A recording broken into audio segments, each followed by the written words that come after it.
Burke Strunsky is a hard-charging man, ex-member in good standing of the San Francisco DA's office, now senior deputy DA in Riverside. That takes skill, persuasive powers. Strunsky would need them in the murder case against the former police chief and family man, Chris Hall. Mr. Hall, on the surface, looks like a loving family man. He looks like a good father. He was somebody that had the support of his family. So he did. But Strunsky wasn't buying the loving father and family man bit. No, when he heard about Chris Hall's very obvious grief, the wailing that went on after the so-called accident, the phrase that crossed his mind was, "It's an act." And I think it was a wonderful performance by the defendant of acting like a bereaved husband. But when you look at his actions, how little he did to help his wife. Who tried harder to save Christy? Not Chris, said the prosecutor, but his daughter. She called 911. She helped him get the body out of the spa. She is the only one that did chest compression. He had no interest in truly helping his wife. A matter of opinion, of course. But Prosecutor Strunsky poked around in Chris Hall's past as a policeman. And what did he find? This man had an uncanny ability to fabricate stories. 7 years earlier, while Hall was chief of police in Cascade, Idaho, he was charged with and convicted of misuse of public money, embezzled $19,000, spent 10 months in jail. A white-collar crime, hardly murder. But what struck the prosecutor is that he says Hall tried to cover it up, to plan a fraud, to lie about it, not just lie about it, but lie about it effectively. I think that was very telling about who we were dealing with. Hidden violence is what Strunsky called it, and then killed his spouse when he thought nobody was looking. Chris Hall ambushed his wife, grabbed her by the hair, slammed her head twice into the concrete edge. He's holding his wife of almost 3 decades under the water, showing absolutely no mercy and no remorse and an absolute desire to end her life at that point. And then the pièce de résistance. He then gets out of the spa, walks into the house where his plan is to wake his 22-year-old daughter, who he can use as a alibi witness. One little quibble. Why? In fact, as convinced as he was of Hall's guilt, Strunsky conceded the why was a problem. Didn't legally have to know, he said, but he just didn't. There it was. It's emotionally unsatisfying not to have that answer, not to know the entire narrative of what happened. But you'd want to know why this guy, married to this woman for almost 30 years, apparently happily, would suddenly turn on her and drown her in the pool. Right, and I'm not sure we got the answers to that specific question. Kind of an important question, isn't it? It's an important question, and a question that we ask in all spousal homicides. Thank you so much for coming. And when it was over, Hall convicted and sentenced to 25 years to life. Some of Christie's relatives met with Prosecutor Strunsky and thanked him.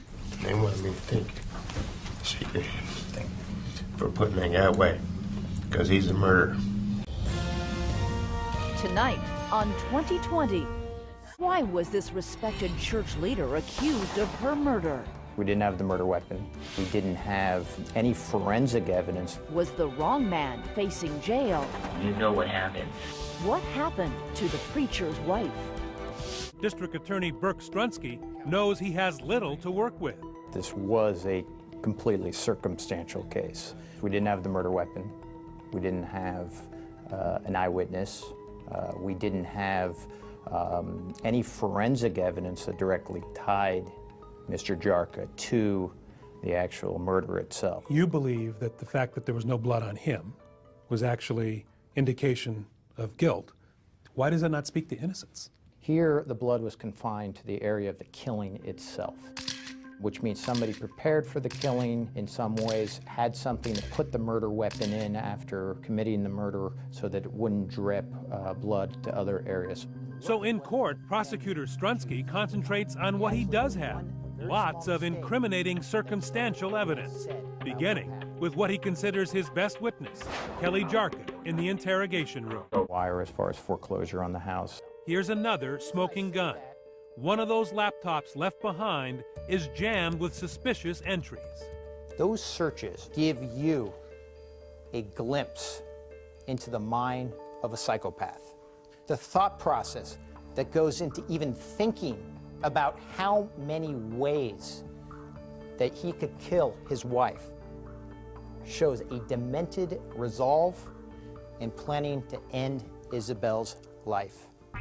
Among the shocking Google searches, poisons that cause instant death, how long to medically suffocate, how to drug overdose, can you suffocate from a pillow, cyanide and suicide, can a BB gun kill you, how long does it take to suffocate, the best way to die, and how long to wait to remarry.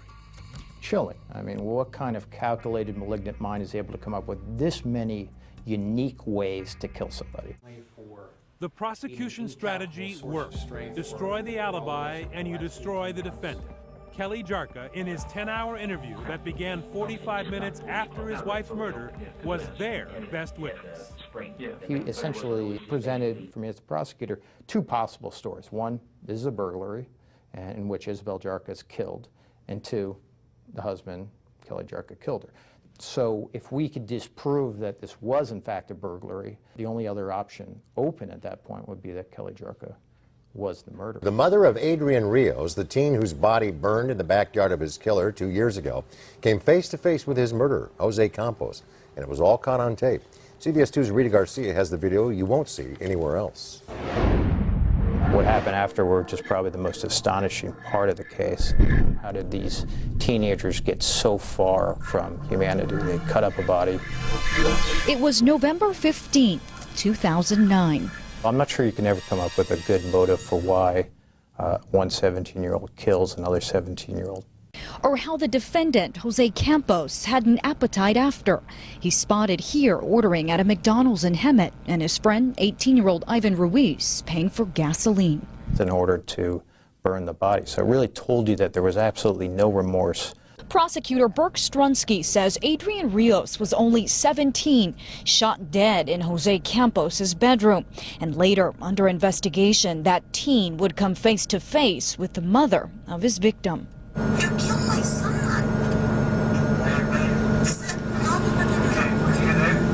You can see what is really the height of arrogance and cruelty. He's laughing at her. When in fact, Elodia Lopez is the woman who cracked this case. When her son didn't return from the home off Blue Jay Way, she went over. Defendant Campos thought that Adrian Rios wanted out of their little gang or clique. And at that point, he felt that there was only one way out.